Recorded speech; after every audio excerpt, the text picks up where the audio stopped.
ಯೋಜನಾ ಪ್ರಾಧಿಕಾರದ ಇದರಲ್ಲಿ ನಾನು ಏನ್ ಹೇಳಿದ ಸಿವಿಯದ ಹೇಳ್ತಾ ಇದ್ದಲ್ಲ, ಈಗ ಆ ತಾಲೂಕಲ್ಲಿ ಮಾತ್ರ ಟ್ರಸ್ಟ್ ಅಲ್ಲಿ ರಿಜಿಸ್ಟರ್ ಆಗಿ ಆಡಿಟರ್ ಆಗಿ 2 ವರ್ಷ ಮಾಡಿದ್ರೆ ಮಾತ್ರ ಅವ್ರಿಗೆ CA ಜಾಗಗಳನ್ನ ಅವಕಾಶ ಇರುತ್ತೆ. ಇವತ್ತು ದಾಸಂಪುರ ಹೋಬಳಿಲೂ ರಿಜಿಸ್ಟರ್ ಆಗಿ ಅವರು ಸಹ ಮಾಡ್ಕೊಂಡಿದ್ರು, ಅವ್ರಿಗೂ 2 ವರ್ಷ ಆಡಿಟರ್ ಆಗಿದ್ರೆ ಅವರು ತಗೊಬಹುದು.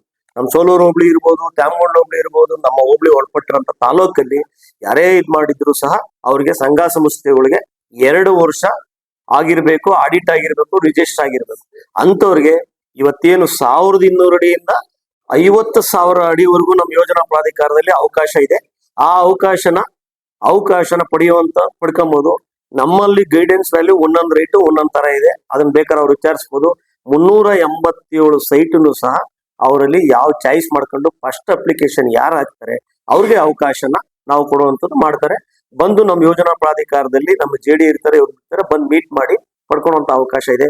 ಯಾಕೆಂದ್ರೆ ಈ ಅವಕಾಶನ ನಮ್ಮ ಜನಪ್ರಿಯ ಶಾಸಕರು ಇದೊಂದು ಒಳ್ಳೆ ಅವಕಾಶ ಹೇಳಿದ್ದಾರೆ. ಬಂದು ಉಪಯೋಗಿಸ್ಕೊಂಡು ಅವ್ರ ಆಫೀಸ್ ಕಟ್ಕೊಬಹುದು, ಸ್ಕೂಲ್ಗಳು ಮಾಡ್ಕೊಬಹುದು, ಚೌಟ್ರಿಗಳು ಕಟ್ಕೊಬಹುದು. ಈ ತರ ಇವತ್ತು ಬೆಲೆ ಬಾಳುವಂತ ನಿಮ್ಗೆ ಗೊತ್ತು, ನೆಲಮಂಗಲ ತಾಲೂಕಲ್ಲೆಲ್ಲ ಏನ್ ರೇಟ್ ಆಗಿದೆ, ಹೆಂಗಾಗಿದೆ ಅನ್ನೋದು. ನಮ್ಮಲ್ಲಿ 780 ರೂಪಾಯಿಂದ ಮಾರ್ಕೆಟ್ ವ್ಯಾಲ್ಯೂ ಇದೆ. ಅದೆಲ್ಲ ನಮ್ ಗೈಡೆನ್ಸ್ ನಿಮ್ ಮಾಧ್ಯಮ ಸ್ನೇಹಿತರಿಗೆಲ್ಲ ಕೊಡ್ತೀವಿ.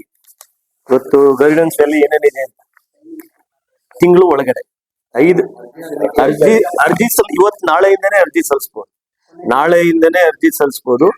ಕೊನೆ ದಿನ ಅಂತ ಏನಿಲ್ಲ. ಕೊನೆ ದಿನ ಈ ಮೀಟಿಂಗ್ ಅಲ್ಲಿ ಅವ್ರು ಸೇರ್ಸಕ್ ಆಗ್ಲಿಲ್ಲ ಅಂತಂದ್ರೆ ನೆಕ್ಸ್ಟ್ ಮೀಟಿಂಗ್ ಅಲ್ಲಿ ಬೇಕಾದ್ರೂ ಹಾಕ್ಬೋದು. ಯಾವುದೇ ಇದರಲ್ಲಿ ನಮ್ಮಲ್ಲಿ ಈ 387 ಸೈಟ್ ಇರೋವರೆಗೂ ನಿಮ್ಗೆಲ್ಲರಿಗೂ ಅವಕಾಶ ಮಾಡ್ಕೊಡ್ತೀವಿ. ನಾಳೆನೆ ಅಂತ ಅವಶ್ಯಕತೆ ಏನಿಲ್ಲ, ಯಾವಾಗ ಬಂದ್ರು ಮಾಡ್ಬೋದು, ನಾವು ಕೊಡಕ್ಕೆ ರೆಡಿ ಇದೀವಿ.